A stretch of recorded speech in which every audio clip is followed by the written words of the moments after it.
Good day, fellow citizens. The scientists have advised that it would be prudent to immediately evacuate people living in the danger zone. They're beautiful things from a distance. They're incredibly majestic and they even seem slow moving. But when you start to understand them, you see the immense power of them. I don't think I ever realized how fast they were going. It all just looked so slow and graceful. Baja quemando todo lo que encuentra a su paso. Boulders and ash and fire coming down a mountainside. Just couldn't outrun it. People got caught in it.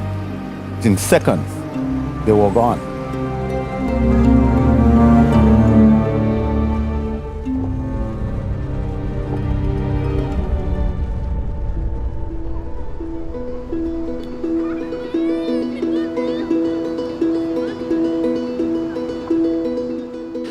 Se represó el río, entonces, y de ahí duró mucho más tiempo, como 2 o 3 meses hasta que se enfría todo eso.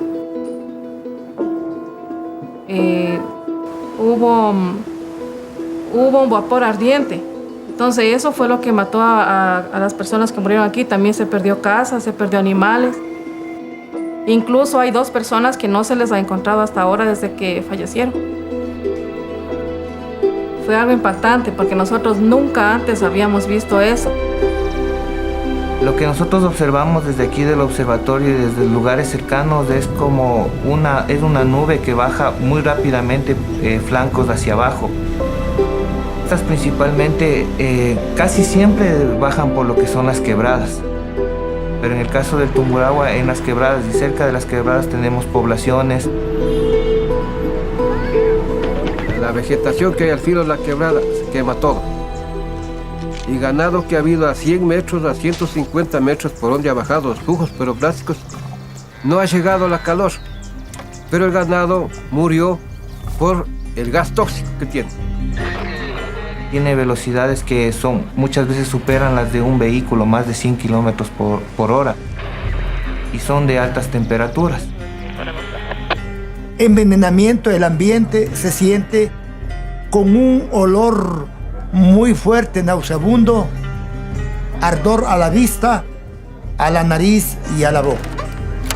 Hay peligro que tenemos que evitar, y si es que podemos evitar, podemos salir para que nuestros hijos y nosotros mismos estemos bien. Hay que salir. Hay que hacer caso a lo que nos dicen las autoridades y buscar un refugio donde que podamos dormir y estar tranquilos.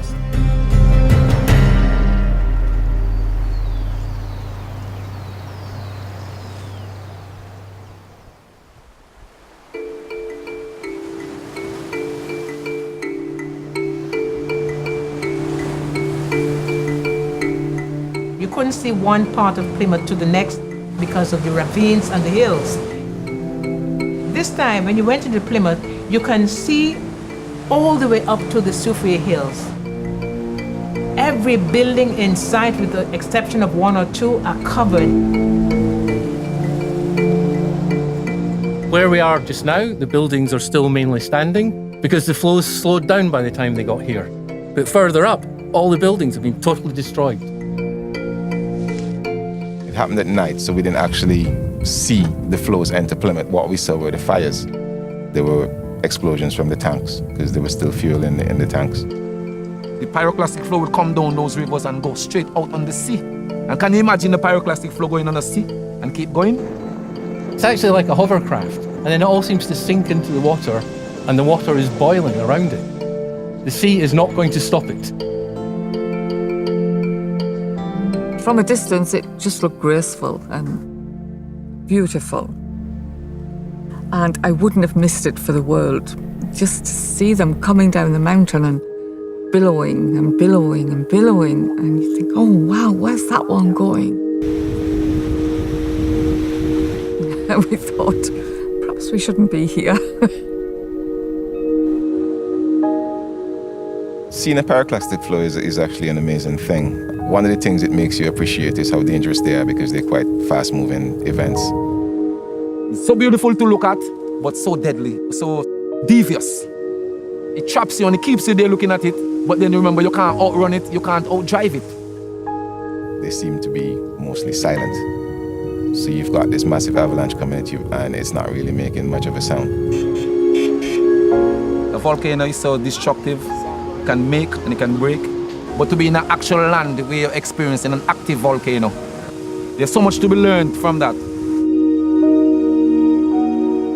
We must listen as human beings. Don't take it for granted.